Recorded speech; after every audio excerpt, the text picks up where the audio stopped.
వివాహం ఆలస్యం, నిరుద్యోగం, ఉద్యోగ సమస్యలు, ఆర్థిక సమస్యలు, నరదృష్టి, వ్యాపారాభివృద్ధి కొరకు ఈ ఆలయాన్ని సందర్శించండి. శనీశ్వర దేవాలయం road number 3, Dwarakanagar main road, Munaganur, Hayat Nagar, Hyderabad, Telangana. Phone number 9393584460. Shanishwara అనుగ్రహ ఫల సిద్ధ్యార్థం ఆలయాన్ని సందర్శించి సకల దోషముల నుండి విముక్తి పొందగలరు.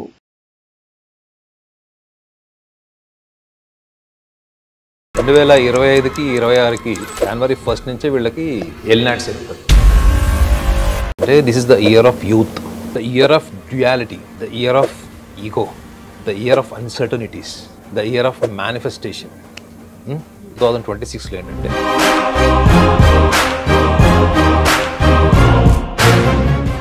నాగనాథ్ గారు, మరి నూతన సంవత్సరంలో అంటే 2026 నూతన సంవత్సరంలో మనం 12 రాశుల గురించి మాట్లాడుకుంటున్నాం. చివరి రాశి అయినటువంటి మీనరాశి వారికి ఈ సంవత్సరం ఎలా ఉండబోతోంది? 2025తో కంపేర్ చేస్తే ఈ సంవత్సరం ఏమన్నా వాళ్ళకి అద్భుతాలు జరిగే అవకాశం ఉందంటారా? ఆల్రెడీ ఏలినట్స్ అనేది నడుస్తున్నట్టుగా కూడా మనం వింటున్నాము. మరి ఇప్పుడు వాళ్ళు ఎలాంటి జాగ్రత్తలు తీసుకోవాలి? ఎంతవరకు వాళ్ళకి ఈ ఇయర్ మరి సక్సెస్ఫుల్ గా ఉండబోతోంది అంటారు? తప్పకుండా. హిట్ ప్రేక్షకులందరికీ కూడా నమస్కారం. ప్రకాషిణి గారు, మీనరాశి ఒక్క రాశి గురించి అనుభవంతో, సంపూర్ణమైనటువంటి అనుభవం, అంటే గోచార ఫలాన్ని బేస్ చేసి చెప్తారు. అంటే పుస్తక పరిజ్ఞానం మొత్తం పక్కన పెడతారు. మీనరాశి వాళ్ళకి ఈ సంవత్సరంలో this is definitely a financial year, financial growth for మీనరాశి. అంటే వీళ్ళకి ఆర్థికంగా వీళ్ళు ఎదిగేటువంటి టైం ఇది.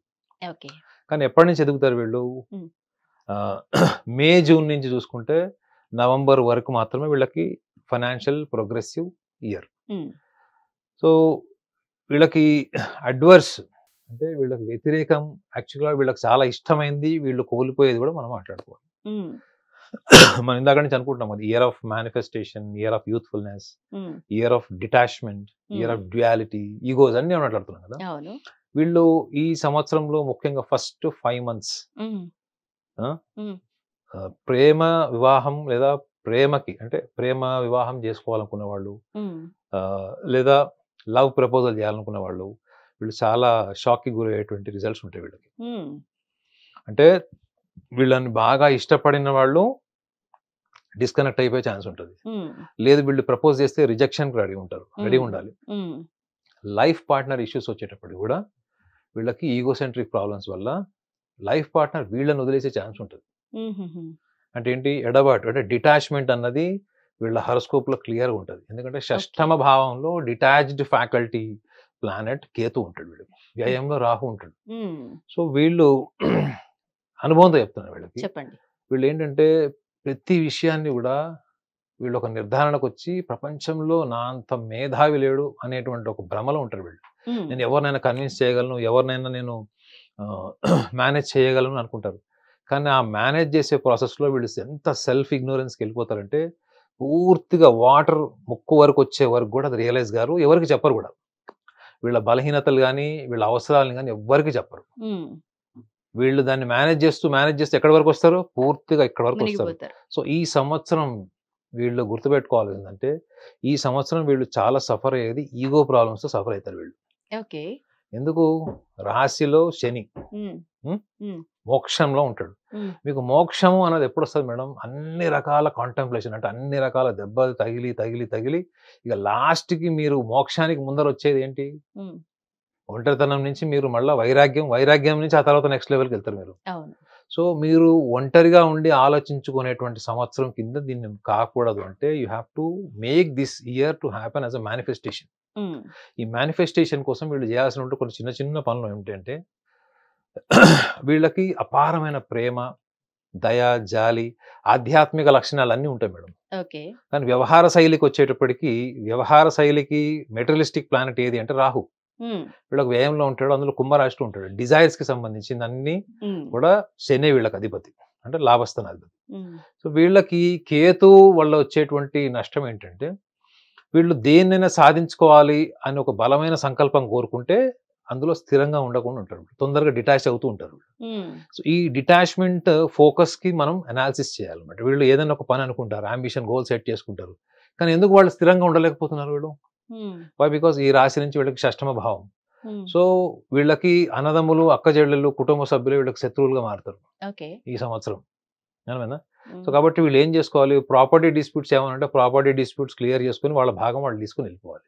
అంతే తప్ప వీళ్ళందరికి వెళ్ళి ఉమ్, గాడ్ ఫాదరిజం చేసి పెద్ద మనిషిలాగా ఉండి, పెద్దన్నయ్య సినిమా ఉంటుంది చూసారా, పెద్ద రైడ్ టైప్ పెద్ద లో యాక్ట్ అట్లా వెళ్ళకూడదు వీళ్ళు. ఎందుకంటే అట్లా ఓకే. వెళ్తే ఉన్నది పోతుంది, ఉంచుకున్నది కూడా పోతుంది వీళ్ళకి. ఎందుకంటే వ్యయంలో రాహు అన్ని లాగుతాడు మేడం, ఓ అన్ని లాగుతాడు. కానీ అన్ని మీకు వస్తున్నట్టు మీ భ్రమలో పెడతాడు.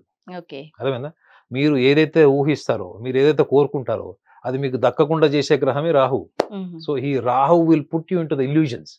సో కేతు ఏం చేస్తాడు, ఇది దక్కనప్పుడు మీకు జరిగేది ఏంటి, నిరాశ, నిస్పృహ. దాని నుంచి ఏమైపోతారు మీరు, ఒక మెటీరియలిస్టిక్ అంటే ఒక ఫ్యామిలీ ఎన్విరాన్మెంట్, వర్కింగ్ ప్లేస్ నుంచి కూడా మీరు డిటాచ్ అయిపోతారు. ఎంప్లాయీస్ అయితే చెప్తున్నా కదా, దయచేసి ఉద్యోగాలు మానకండి. Okay.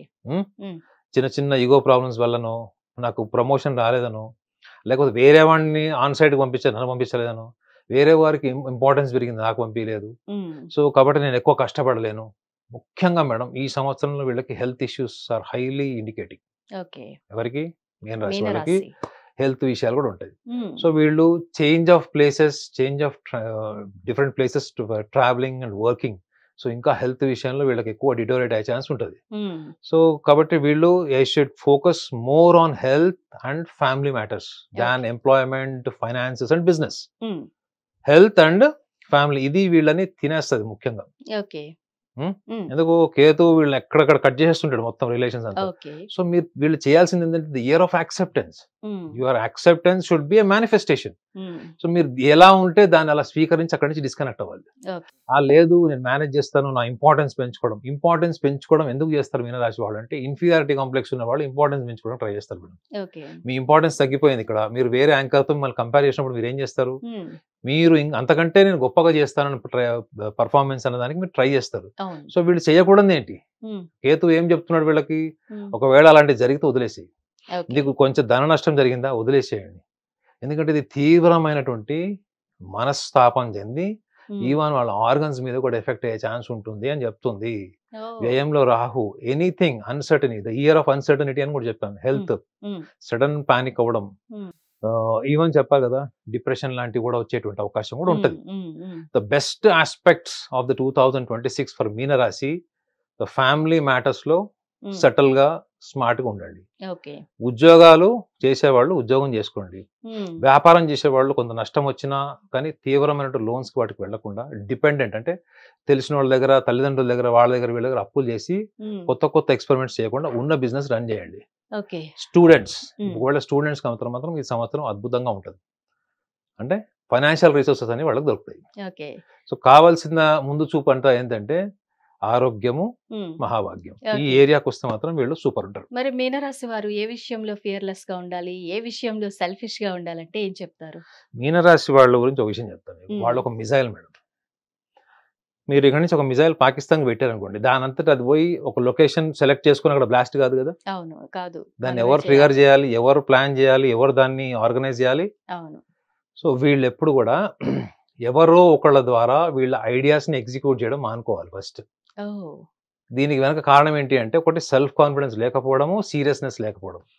They lakh seriousness, they lakh self confidence. Intelligence ఉంటుంది, చాలా ఇంటెలిజెన్స్ ఉంటుంది, సీరియస్నెస్ లేదు, ఫోకస్ లేదు. సో ఈ రెండు విషయాల్లో వీళ్ళు భయం ఉంటుంది. కాబట్టి మీరు బిలీవ్ ఇన్ యువర్ ఇంటెలిజెన్స్.